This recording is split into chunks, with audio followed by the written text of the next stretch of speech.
Shalom Bapak Ibu, sahabat Samas, keluarga damai terkasih.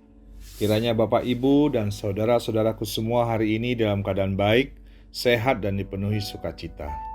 Kita bertemu kembali dalam Sapaan Damai Sejahtera di tahun yang baru ini, hari ini 13 Januari 2022. Renungan Samas hari ini kita ambil tema pertobatan yang palsu. Mari kita berdoa sebelum kita bersama merenungkan firman Tuhan.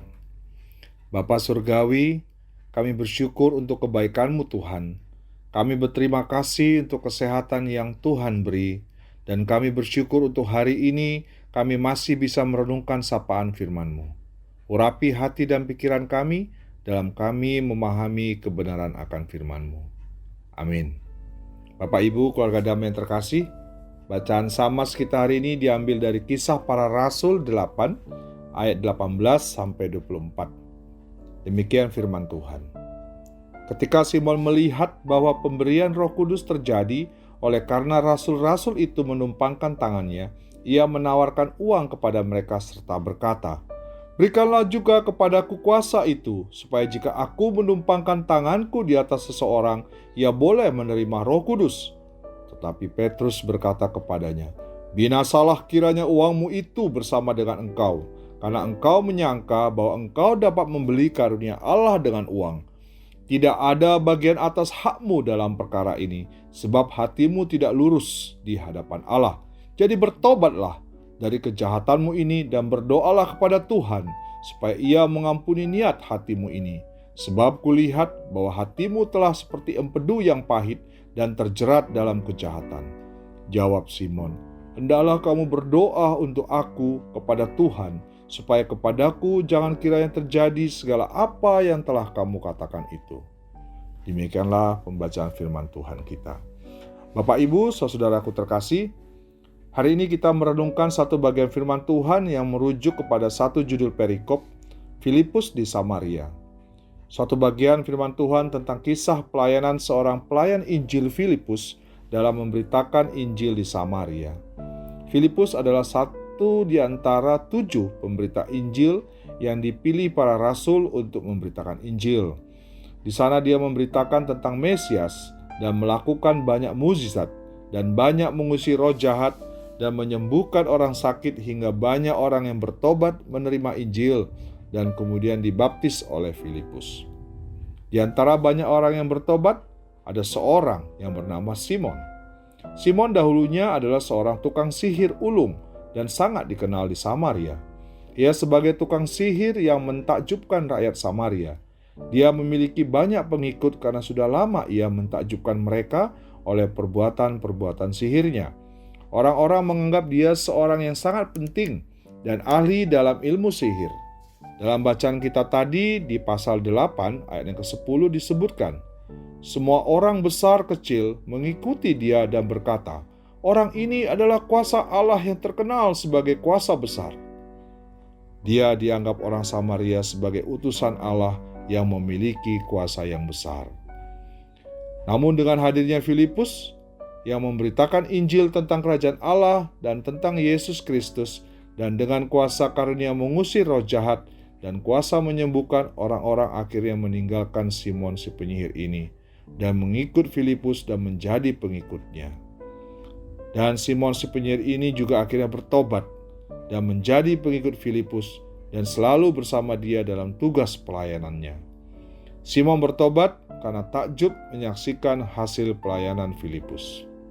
Lalu dikisahkan Bapak Ibu ketika rasul-rasul di Yerusalem mendengar bahwa banyak orang percaya kepada Tuhan Yesus sebagai hasil pemberitaan Filipus di Samaria, mereka mengutus Rasul Petrus dan Yohanes.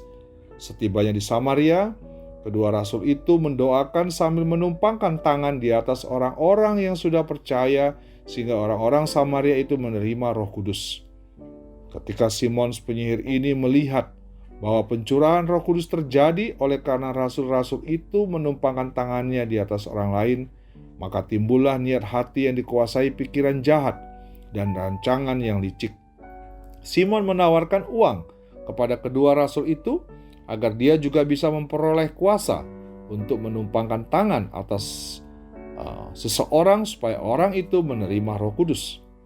Bapak Ibu, Sobat Samas yang terkasih, Meskipun telah melihat tanda mukjizat dan mendengar berita Injil melalui Filipus dan juga kedua rasul Petrus dan Yohanes, Simon sang penyihir ternyata tidak benar-benar mengerti bagaimana pertobatan yang sejati. Dia tetap hidup di dalam diri dan pola pikir lamanya untuk tetap mau menjadi seorang yang akan selalu dianggap penting dan hebat oleh orang-orang Samaria. Simon ingin tetap memiliki hati dan ingin kembali merebut posisinya sebagai ahli sihir pembuat mukjizat terbesar di kota itu. Dia melihat kemungkinan itu waktu menyaksikan Roh Kudus turun saat kedua rasul menumpangkan tangan.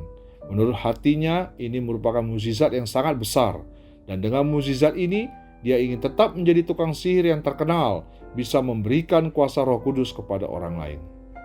Ia berpikir akan memperoleh keuntungan lebih dibandingkan pekerjaan sebelumnya sebagai seorang penyihir, bila ia diberi kuasa oleh kedua rasul untuk menumpangkan tangan dan mencurahkan Roh Kudus. Lalu ia menawarkan uang kepada kedua rasul itu untuk diberi kuasa mencurahkan Roh Kudus. Ia pikir ia dapat memberi karunia Allah dengan uang. Sebuah pertobatan yang palsu dan sia-sia. Pertobatan kepada Tuhan bukan dilandasi keinginan untuk hidup benar dan mengabdikan diri kepada Tuhan, tetapi semata-mata untuk mencari keuntungan pribadi dan kemegahan diri. Bapak, Ibu, dan saudaraku yang terkasih, pertobatan adalah pembinasaan terhadap kelakuan, karakter, pola hidup, dan keterikatan dengan dosa yang tidak berkenan kepada Allah, dan menggantinya dengan ketertundukan hidup kepada Kristus di dalam ketaatan firman dan doa, sehingga ada pengampunan, perubahan, dan pengabdian kepada Kristus di dalam hidup kita.